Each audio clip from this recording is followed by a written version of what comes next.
نبی کریم صلی اللہ علیہ وسلم معراج سے واپس تشریف لائے تو آپ نے چونکہ جنت کی بھی سیر فرمائی، دوزخ کا بھی معائنہ فرمایا لوگوں میں نے اتنا خوفناک منظر نہیں دیکھا جتنا میں نے دوزخ کو دیکھا ہے۔ سیدنا عثمان غنی رضی اللہ تعالی عنہ کے سامنے جب قبر کا ذکر ہوتا، عذاب قبر کا تصور جاتا تو آپ اتنا روتے بے خود ہو جاتے۔ ایک دن لوگوں نے عرض کیا حضرت جہنم کا ذکر ہے تو آپ نہیں روتے، اتنا نہیں روتے یا نہیں جتنا قبر کا ذکر آئے؟ حضور نے، حضرت عثمان غنی نے فرمایا یہ آخرت کی منزلوں میں سے پہلی منزل ہے، یہ آسان ہوگی، آگے بالکل آسان نہیں ہے، اگر یہاں پھنس گئے آگے پھر جانا بڑا مشکل ہوگا، اس لیے میں قبر کا عذاب یاد کر کے بہت میں گریہ زاری کرتا ہوں۔ سبحان اللہ۔ حدیث پاک میں فرمایا کیا دوزخ کو دیکھا ہے؟ یا اللہ دیکھا نہیں۔ اگر دیکھ لیتے مولا کریم پھر تو بہت زیادہ وہ ڈر جاتے اور تجھ سے بہت زیادہ معافی مانگتے۔ سبحان اللہ۔ اب ذرا توجہ مجھے چاہیے آپ کی۔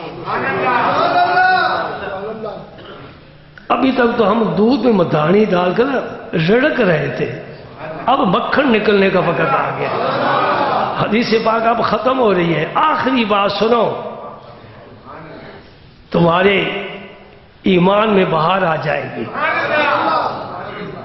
اللہ اللہ اللہ تعالیٰ فرماتے ہیں فَأُشْهِدُكُمْ أَنِّي قَدْ غَفَرْتُ لَهُمْ، وہ جو میرا ذکر کرنے والے بیٹھے تھے نا، مجھے دیکھا نہیں تو میری یاد میں تھے، جنت کو دیکھا نہیں تو جنت مجھ سے سوال کر رہے تھے، دوزخ کو دیکھا نہیں تو اس کے عذاب سے پناہ مانگ رہے تھے، اے فرشتوں انہوں نے ایسا کام کیا ہے کہ میں بہت ان سے راضی ہوں، میں تمہیں گواہ بناتا ہوں میں نے سب کو بخش دیا،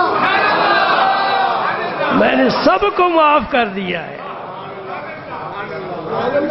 اب ان کی گناہ کا کوئی یہاں ذکر نہیں ہے، ان کے گناہ کا کوئی ذکر نہیں ہے، یہ مل کر بیٹھتے ہو، درود پڑھتے ہو، مل کر قرآن پاک کی تلاوت کرتے ہو، مل کر ذکر الہی کرتے ہو، اللہ تعالیٰ کی جناب میں یہ سب کی رپورٹ فرشتے پہنچاتے رہے ہیں اور اب بھی پہنچا رہے ہیں، اور قیامت تک یہ سلسلہ جاری رہے گا انشاءاللہ۔ اللہ تعالیٰ کی رحمتیں بندوں کے لیے ہیں۔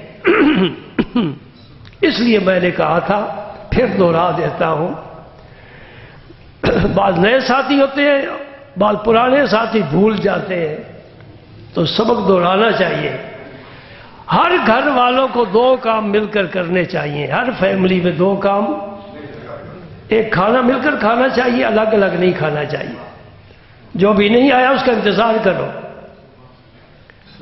دوسرا مل کر ذکر کرو اور یہ لذتیں حاصل کرو، یہ فائدے اٹھاؤ، اور اس میں باقاعدہ دعا ہو، اس دعا میں جنت کا سوال ہو، دعا ہو اس میں دوزخ سے پناہ مانگی جائے، اللہ کا ذکر بھی کیا جائے، انشاءاللہ یہ فائدے ہر گھر والوں کو حاصل ہوں گے، اور اللہ تعالیٰ کی نظر میں گھر والوں کی خاص عزت ہوگی۔